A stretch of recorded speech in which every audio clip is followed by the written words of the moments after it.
Question है कि where is the headquarter of International Atomic Energy Agency, या फिर अंतरराष्ट्रीय एटॉमिक एनर्जी एजेंसी का मुख्यालय कहाँ पर है? मुख्यालय जहाँ पर वो उसका हेडक्वार्टर, जहाँ पर उसकी सारी गतिविधियां होती है। ठीक है, तो ये कहाँ पर है? वियना। वियना किस जगह पर है? वियतनाम अलग है, वियना ये यूरोप में है। वियतनाम एशिया में है, ये यूरोप में है। वियना पता है कहाँ पर है? वियना है ऑस्ट्रिया में। ठीक है, और ये भी याद रखना कि जो वियना है, वियना राजधानी है कहाँ की? ऑस्ट्रिया। ये ऑस्ट्रिया की राजधानी है।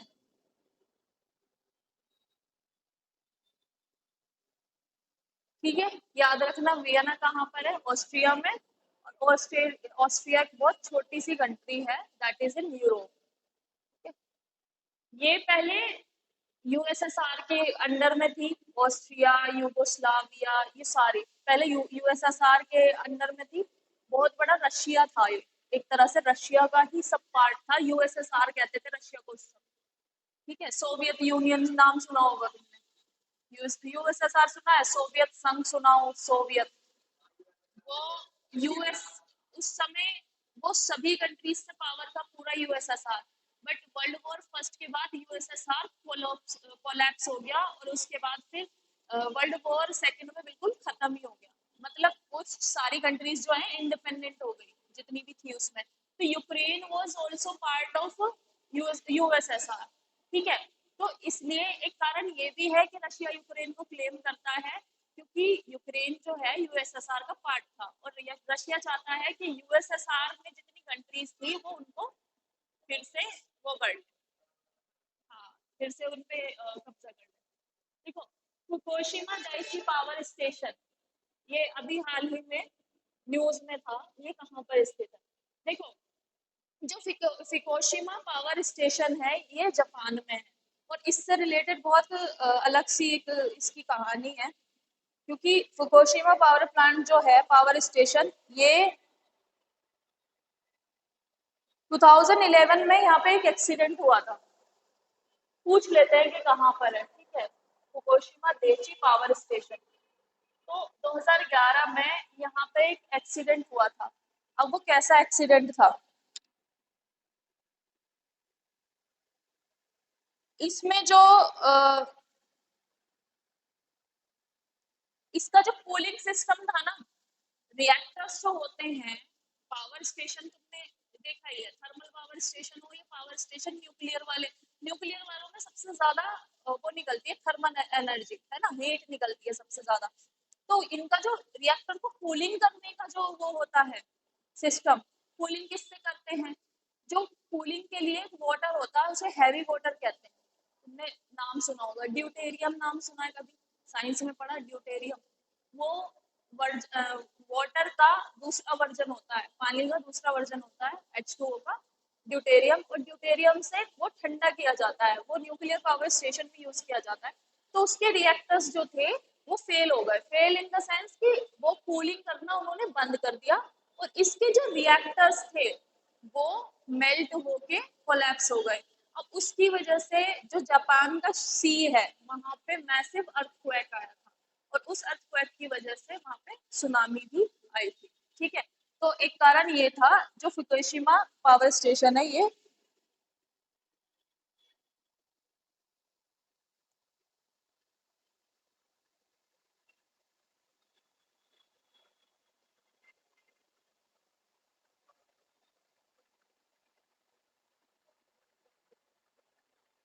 तो लोकेशन याद रखना, क्योंकि क्वेश्चन तुम्हारे का देख भी चुकी हूँ, और क्वेश्चन बेटा ऐसे नहीं आते कि उसके भारत का राष्ट्रीय पुष्प क्या है, ऐसा कभी नहीं पूछा जाएगा तुमसे। अब क्वेश्चन बहुत ट्रिकी आने लगे हैं। मतलब तुम्हें इंटरनेशनली भी सारी चीजें पता होनी चाहिए, क्या चल रहा है न्यूज में, क्या नहीं चल रहा है।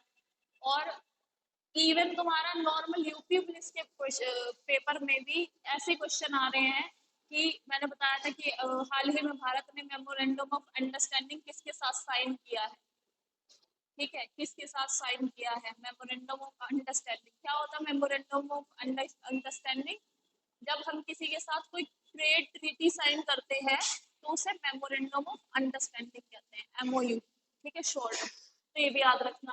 अब संघाई कोऑपरेशन ऑर्गेनाइजेशन में कितने मेंबर्स हैं, how many members are there in Shanghai Cooperation Organisation? तो संघाई कोऑपरेशन ऑर्गेनाइजेशन जो है एससीओ, अभी मैंने बताया कि हाल ही में एससीओ का वर्चुअल समिट हुआ है। ठीक है, इसके हेड ऑफ स्टेट का जो है एक वर्चुअल समिट हुआ है और उसकी जो अध्यक्षता की गई है वो हमारे प्रधानमंत्री ने की है। ठीक है, अब इसमें हाल ही में जिसने ज्वाइन किया है वो है ईरान। ठीक है, पहले बेटा इसमें बस 8 मेंबर थे, ईरान नहीं था। अब जो ये वर्चुअल समिट हुआ है, परसों हुआ है ये, तो उसमें फिर ईरान ने भी इसे ज्वाइन कर लिया है। तो संघाई कोऑपरेशन ऑर्गेनाइजेशन है क्या? ठीक है, ये ऑर्गेनाइजेशन है इंडिया के साथ साथ इसमें सेंट्रल एशियन, मतलब पूरी एशियन एशियन कंट्रीज, बट सारी एशियन कंट्रीज नहीं है इसमें, इंडिया और सेंट्रल एशियन कंट्री और ईरान भी अब इसमें मेंबर बन गया है। ठीक है, तो वही ट्रेड से रिलेटेड, एंटी टेररिज्म से रिलेटेड और डिफेंस से सभी तरह की जो मुद्दे हैं उन मुद्दों पर इसमें चर्चा होती है और एक कंट्री दूसरी कंट्री के लिए मतलब उसको हेल्प प्रोवाइड कराती है। ठीक है, ये है। और नाम याद रखना, अभी एक पेपर था तुम्हारा उसका, यूपी पुलिस 2015 के आसपास का है, और मैं तुम्हें कंफर्म बताऊंगी। उसमें पूछा था यूएनएससी में, यूनाइटेड नेशन सिक्योरिटी काउंसिल में परमानेंट मेंबर कितने हैं? तो कितने हैं परमानेंट मेंबर पता है तुमको? यूएनएससी में 5 परमानेंट मेंबर। ठीक है, और वो 5 परमानेंट मेंबर 5 बहुत पावरफुल नेशंस हैं। कौन कौन से हैं? फर्स्ट चाइना, फ्रांस, और कौन हो गया? UK, Russia. रशिया का देखना पड़ेगा क्योंकि रशिया, ये रशिया को, हाँ नहीं मैं देख रही हूँ, कंफर्म बिल्कुल कंफर्म बताऊंगी, मेरे को भी याद थे लेकिन हो जाता है कभी कभी, भूल जाते हैं हम लोग। तो याद रखना है, यूएनएससी में सिर्फ 5 मेंबर है, 2000 परमानेंट, और वही, हाँ सही कहा था तुमने, 5 powerful nation, China, China, France, UK हो गया, रशिया और कौन बचा? यूएस। ठीक है, यूएसए। ये 5 है। अगर तुमसे ये पूछ लिया जाए कि इनमें से कौन यूनाइटेड नेशन सिक्योरिटी काउंसिल का परमानेंट मेंबर नहीं है, और ऑप्शन में इन पांचों में से कोई और दे रखा है, मतलब 4 इनमें से दे दिए और वो 3 इसमें से दे दियो और एक कोई और दे रखा है, तो तुम्हें अगर ये पता है ना पांचों, तो तुम लोग कर लोगे। ऐसे ही इसे याद रखना क्योंकि एससीओ हमारे लिए इम्पोर्टेंट बन गया है, क्योंकि इंडिया उसमें पार्टनर है, तो ये हमारे लिए ज्यादा इम्पोर्टेंट है। ठीक है, एससीओ। अब वो one the diamond league championship, अभी हाल ही में किसने डायमंड लीग चैंपियनशिप जीती है? नीरज चोपड़ा ने। तो डायमंड लीग चैंपियनशिप जो है बेटा ये अभी हुई थी, और इसमें जो हमारे नीरज चोपड़ा हैं इन्होंने, देखो अब नीरज चोपड़ा के नाम कितने खिताब हो गए हैं। एक तो इनके बारे में ये कहा जा रहा है ही इज रेनिंग ओलंपिक, मतलब ओलंपिक को वो रेन कर रहे हैं, एक तरह से उनका शासन चल रहा है ओलंपिक में, क्योंकि गोल्ड मेडल, फर्स्ट एशियन है वो, he is the first Asian जिसने जैवलिन थ्रो में वो लेकर आए थे गोल्ड मेडल। ठीक है, और इन्होंने अभी वर्ल्ड चैंपियनशिप हुई थी वहां पे सिल्वर मेडल जीता है, और ये diamond league specially javelin thrower के लिए होती है, उसमें भी इन्होंने इसको चैंपियनशिप को अपने नाम कर लिया। और फर्स्ट एशियन एथलीट है जिन्होंने ओलंपिक गोल्ड जीता है, फर्स्ट ट्रैक फील्ड एथलीट है जिन्होंने इंडिया के लिए ओलंपिक जीता है। ठीक है, कभी भी जैवलिन में हमारे इंडिया के लिए गोल्ड मेडल नहीं आया, तो he was the first medallist. तो नीरज चोपड़ा कहीं भी पूछ सकते हैं कि डायमंड लीग अभी हुई थी और उसमें कौन जीता। Under which article of the Indian Constitution President rule imposed? Bharat के संविधान के किस अनुच्छेद के तहत राष्ट्रपति शासन लागू होता है? किस के तहत लागू होता है? 356 के तहत। अब क्यों बात चल रही है इसकी? क्योंकि मणिपुर में 356 लगाने की बात हो रही है। ठीक है, मणिपुर में वायलेंस रुक नहीं रहा है, तो मणिपुर में 356 लगाने की बात हो रही है। और मणिपुर का प्रॉब्लम सिर्फ इतना नहीं है कि मीटी कम्युनिटी को एसटी का स्टेटस दे रहे हैं, मणिपुर का प्रॉब्लम एक और है। मणिपुर में बेटा पहले फॉरेस्ट होते थे, जैसे कि तुम अभी ये बताऊंगी ना तुम्हें फॉरेस्ट राइट्स है, तो फॉरेस्ट जो होता है, फॉरेस्ट 3-4 तरह का होता है। एक इंडिविजुअल फॉरेस्ट होता है, कम्युनिटी फॉरेस्ट होता है, एक रिजर्व फॉरेस्ट होता है। ठीक है, तो एक प्रोटेक्टेड एरियाज होते हैं, प्रोटेक्टेड एरियाज आ जाते हैं। ठीक है, तो जो प्रोटेक्टेड एरियाज हैं या प्रोटेक्टेड फॉरेस्ट है, जैसे कि नेशनल पार्क्स आ गए या सेंचुरीज आ गई।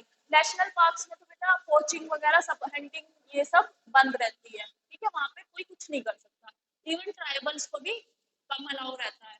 लेकिन जो बर्ड्स जो सेंचुरीज रहती है, वहां पे ट्राइबल्स को अलाउ रहता है कि वो वहां से लकड़ियां इकट्ठा कर सकते हैं, खाने की चीजें इकट्ठा कर सकते हैं, कुछ कुछ चीजें वहां पे वो एक्टिविटीज कर सकते हैं उसके बाहर वाले एरिया में। लेकिन जो रिजर्व फॉरेस्ट है, रिजर्व फॉरेस्ट में से ना तो वो लकड़ी काट सकते हैं, ना वहां से कोई फल फ्रूट कोई चीज तोड़ सकते हैं, और ना ही वहां के पक्षी या किसी को भी हंट कर सकते हैं। ठीक है, तो मणिपुर में कुछ ट्राइबल एरियाज में जो फॉरेस्ट था, जो इंडिविजुअल और कम्युनिटी फॉरेस्ट था, उसको इन्होंने रिजर्व फॉरेस्ट डिक्लेयर कर दिया। रिजर्व मतलब क्या कि अब गवर्नमेंट के परमिशन के बगैर आप वहां पे कोई एक्टिविटी नहीं कर सकते। तो मणिपुर में जो ट्राइबल्स हैं उनके लिए तो कोई इकोनॉमिक एक्टिविटी है नहीं। तो देखो ट्राइबल्स हमारे जैसे तो नहीं है कि यहाँ पर आके पढ़े, यहाँ पर आके रहे, वो अपनी जगह पर ही रहते हैं। ठीक है, वो कहीं जाते नहीं है, अपने वहीं पर वो छोटी मोटी कल्टीवेशन करेंगे, वहीं पर उनका खाना पीना वहीं पे रहता है। जो एग्रीकल्चर करेंगे उससे जो प्रोड्यूस होगी वही उनकी स्टेपल फूड हो जाएगा। तो रिजर्व फॉरेस्ट डिक्लेयर करने से की वजह से उनके ट्राइबल्स में जो जनजाति है वहाँ की, उनमें बहुत गुस्सा है इस बात का भी कि गवर्नमेंट ने इसको रिजर्व फॉरेस्ट क्यों डिक्लेयर कर दिया, हमारी तो इनकम ही यही है। भाई वो वहां से जो मेडिसिनल प्लांट है वो मार्केट में बेच के उससे पैसा कमाते थे। ठीक है, और एक और चीज हो रही थी वहां पे, इलीगल ओपियम का कल्टीवेशन हो रहा था। ओपियम तो तुमने सुना ही होगा, ओपियम तो सुना है, ओपियम अफीम, अफीम नहीं सुनी कभी? हाँ, ओपियम बोल। अच्छा, तुम अब अभी अभी तो इंग्लिश बोल रहे थे, इंग्लिश में लिखो, अब तुम ओपियम तुम्हें भी पता।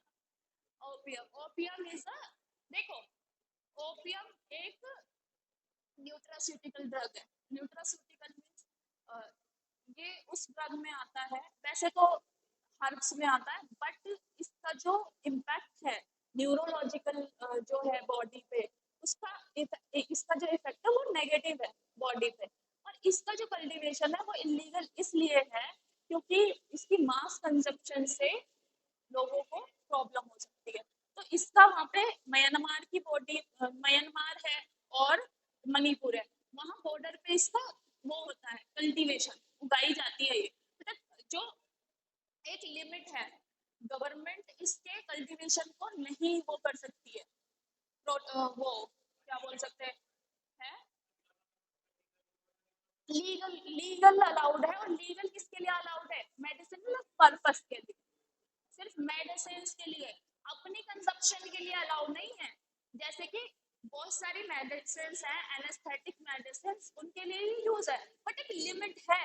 अब उस लिमिट से ज्यादा अगर कोई कंज्यूम करेगा तो वो पागल हो जाएगा।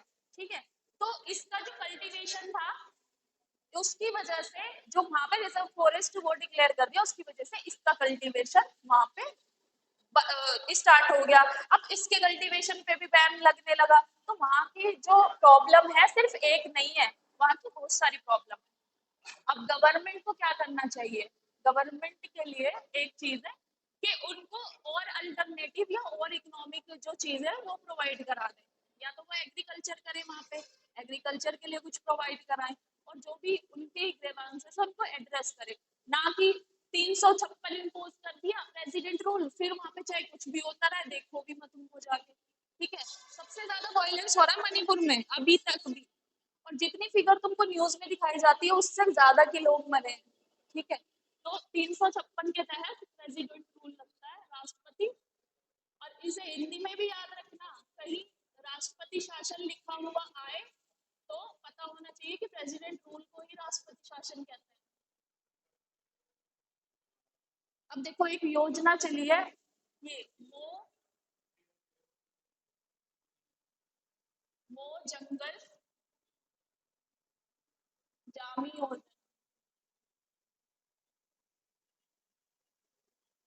ये वाले, वो जंगल जामी योजना।